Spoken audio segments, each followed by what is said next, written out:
Welcome to China in Focus. I'm Tiffany Meyer. Our top story: divided over a phone call. Did President Trump tell Japan's prime minister not to provoke Beijing over the sovereignty of Taiwan? The Wall Street Journal says yes. Japan says no. Hong Kong's worst fire in decades has been extinguished after 3 days. The blaze has killed 128 people, with 200 still missing. Operation Southern Spear, the U.S. is ramping up troops in the Caribbean. Could it have broader implications beyond countering narco-terrorism? A Latin America correspondent for the Epoch Times breaks it down. We're really seeing probably the largest military buildup in the region since the 1962 Cuba Missile Crisis, or even since World War II, maybe.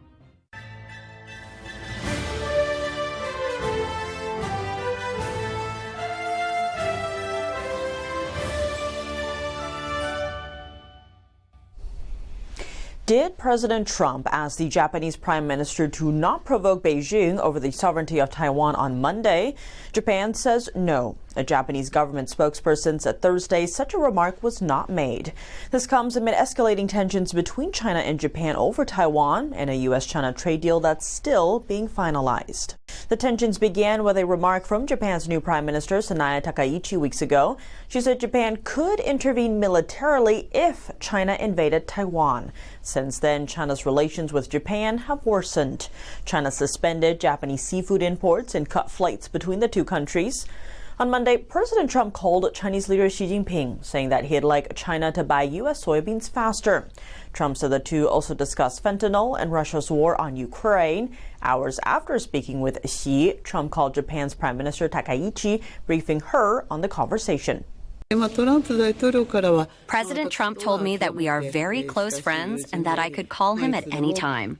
The Wall Street Journal reported that Trump advised Takaichi not to provoke Beijing on Taiwan's sovereignty over the phone, citing Japanese officials' brief on the call. The report said Trump's advice was subtle and he didn't push Takaichi to retract her comment.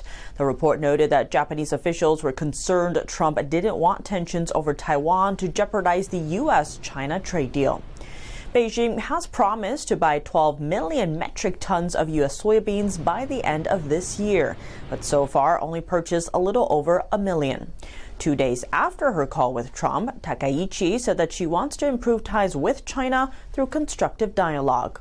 Japan has always been open to constructive dialogue with China. Therefore, it is my responsibility to maximize our national interest and build an even better, comprehensive relationship with China through dialogue from now on. On Thursday, China urged the U.S. to rein in Japan and prevent any actions to revive militarism. Trump said he had agreed to visit Beijing in April and Xi would visit the U.S. later next year. Hong Kong's worst fire in decades has killed 128 people and left around 200 missing. The high-rise fire was finally brought under control Friday, 48 hours after it began. As the blaze was contained on Friday, families had the grim task of looking at photographs of the dead taken by rescue workers. Local resident Mira Wong, whose parents were living in Wang Fuk Court, was looking for news of her father. Just recognize some picture is in maybe my body's of my dad, because my body is still missing here. Another resident who did not want to be identified said a friend's wife was among those unaccounted for. Rationally speaking, it means there's no hope. Hope just means having hope in your heart. That's all, right? Think about it. It's been after so many hours. Yesterday, I heard there are still 99 missing. So, having hope is not true. But the bodies still have to be found, right? Let me see if they've found them. Later, I'll go to the school to ask. Locals say many of the apartment complex's residents were elderly. The fire at the complex, which was wrapped in bamboo scaffolding and green mesh for renovation work, quickly spread on Wednesday. Hong Kong security chief said fire alarms in the complex had not been working properly. Police said they had arrested 3 construction company officials on suspicion of manslaughter for using unsafe materials, including flammable foam boards blocking windows. Residents were told by authorities last year that they faced relatively low fire risks after complaining repeatedly about fire hazards posed by ongoing renovation works. The fire is Hong Kong's deadliest since 1948. Washington is stepping up its military presence in the Caribbean with Operation Southern Spear. U.S. troops are being deployed across the region alongside the USS Gerald Ford aircraft carrier. While officials announced the operation as a means to combat narco-terrorism, could it also be a move to push back against foreign adversaries? To discuss this further, NTD's Don Ma spoke with Marcus Shakis, editor-in-chief of the Epoch Times Brazil and Latin America correspondent for Epoch Times USA. Take a look. So recently, besides Defense Secretary or War Secretary Pete Hegseth, we've seen General Dan Kane going to Puerto Rico and Trinidad and Tobago, and other visits by U.S. officials. And really, the visits are just part of the broader development of U.S. military presence in the region.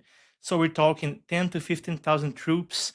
The U.S.'s flagship aircraft carrier, Gerald Ford, is now in the Caribbean, and we're really seeing probably the largest military buildup in the region since the 1962 Cuba Missile Crisis, or even since World War II, maybe. Now, all of this has twofold implications. One, we're talking about actually fighting narco-terrorism and drug trafficking. And of course, it is a known drug trafficking route, the Caribbean into the United States. But then there's the broader geopolitical dimension to this. When we talk about Cuba, Nicaragua, and Venezuela, for instance, we're talking about countries that have been enablers of U.S. adversaries in the region. So can you go deeper on that point in relation to China in terms of this deployment of the Gerald Ford strike group in the Caribbean Sea? Sure. So here's the way I look at it. When we talk about the Caribbean, we're talking about a very strategic region, for instance, for the Panama Canal. So one of the things we've seen amid the buildup is that there used to be a huge naval base, U.S. naval base in Puerto Rico, called Roosevelt Roads. So this was basically, it fell into disuse in the early 2000s after the US gave sovereignty of the Panama Canal back to Panama. And this, one of the things we've seen amid the buildup is this base is being reactivated. So right now in Peru, there's this huge port called the Shanghai port. It's basically Chinese built, and people say it can have dual use, so military civil use, which essentially means, it's a port that has Chinese influence and military capabilities in the US's doorstep. If you go to Argentina, you will see a space base, which is run by the People's Liberation Army, to the point that when it was being built, not even Argentine authorities could go in there without Chinese permission. I could go further, we've seen these countries shifting their main trading partner from the US to China throughout the region, to the point that now if you exclude Mexico and Colombia, basically everybody has China as their largest trading partner. Some people say the US has been sleeping on the wheel, and this seems to be now a priority of the Trump administration. I mean, we now have Marco Rubio as the Secretary of State, and he's obviously the first Latino Secretary of State in the history of the United States. His parents are survivors from the Cuban communist regime, which has been one of the largest enablers of US adversaries in the hemisphere. So right now what we're seeing is that the reinforced military presence in the region, in the US's near abroad, essentially serves as leverage to roll back foreign influence in the region and assert that the US has security in its near abroad. It's not only about warfare, but we can think about it in broader terms. For instance, China would need Brazil to provide food and iron ore in the case of an invasion into Taiwan. If the US has enough pressure, it might stop Brazil from doing that. If it hasn't, maybe it won't. So you start to see how the chessboard is kind of set up in the region.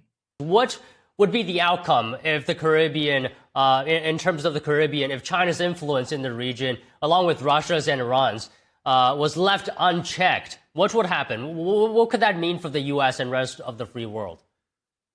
Sure, so I'll give you some examples. I'll first talk about the ones that most directly threaten US national security, and then I'll branch out a little bit into the bigger geopolitical sphere of things. So when we talk directly about national security, for instance, in 2007, there was a threat of a terrorist attack into the JFK airport in New York, which the FBI debunked last minute. They almost blew up a big part of that airport. This was an attack which was directly connected to Iran and Hezbollah in Lebanon, and it was developed through the Iranian network in Latin America. We're talking Guyana and Venezuela. Venezuela, for instance, has used state-run airlines to ship in terrorists from Hezbollah into Latin America. When we talk about, for instance, the tri-border area in Paraguay, Argentina, and Brazil. That's where, for instance, Iranian terrorists helped plan the 1992 and 1994 bombings of first the U.S., the Israeli embassy in Buenos Aires, the capital city of Argentina, and then in 1994, a Jewish community center. So, of course, this was an Argentine issue, but the 2007 planned bombing of the JFK airport was not. So you start to see how it can serve as a basis for operations. When we talk about the crisis in the southern border in previous years, we're also talking about the presence of these agents, of military-aged males, Chinese and otherwise, crossing the southern border in massive numbers. But then when we talk again about the bigger geopolitical sphere of things, we're also talking, like I said, about the US's capacity to stop countries from providing China with food and iron ore or other resources in times of war. So if there's a war over Taiwan, let's suppose the CCP invades Taiwan, this is the kind of threat that can be projected in the near abroad of the United States that could act either as dissuasion or even to make the US lose time as it tries to send reinforcements into East Asia. If they have a threat in the Panama Canal and the US needs to cross it with warships, that's also a problem. If Venezuela has a credible threat of, helping in some way in a terrorist attack with Iran, like the 2007 JFK case I just mentioned, all of that composes a panorama where it would make it harder for the US to have quick response and be operational as soon as possible. So that's really how it plays out in the crisis. Well, okay, Marcos, we always get valuable insight when we speak with you. Thank you very much for your time. Always a pleasure. Coming up, Tesla's sales crisis is intensifying, with China's market contributing to the slump. Meanwhile, Elon Musk has shifted the company's focus to self-driving cars and humanoid robots. Controversy surrounding Trump's pardon of the founder of the world's largest cryptocurrency platform, Binance. Details on the $2 billion transaction linked to Trump's family crypto firm. He might not know who this gentleman is, but I'm sure his sons do. Who are involved in their crypto enterprise. After the break, here on China in Focus. Welcome back to China in Focus. I'm Tiffany Meyer. Tesla is facing a sales crisis that seems to be intensifying. Meanwhile, CEO Elon Musk is shifting the company's focus to self-driving cars, humanoid robots, and his $1 trillion pay package. The EV maker has faced pressure in the world's three biggest car markets, Europe, China, and the US.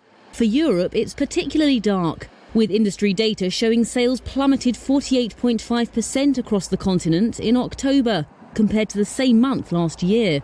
For the year, its sales are down about 30% in the region, while industry-wide EV sales jumped 26%.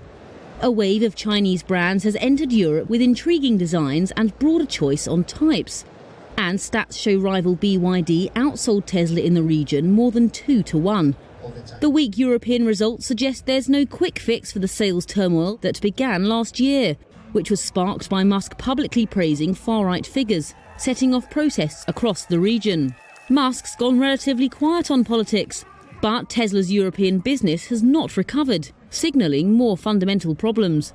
More widely, Tesla's global vehicle deliveries are expected to decline 7% this year, figures showed, after a 1% drop in 2024.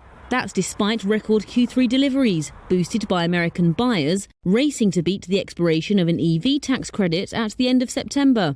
Yet, as recently as 2023, Tesla's Model Y SUV was the world's top-selling car, gas or electric. Analysts say the EV maker's narrow lineup of models has grown stale and needs a new model to revive sales. But as Musk looks to robotics, there's little evidence of one in the pipeline. President Trump recently pardoned Zhang Pengzhao, the Chinese-born Canadian founder of crypto exchange giant Binance. Zhao had pleaded guilty to failing to prevent money laundering on the platform.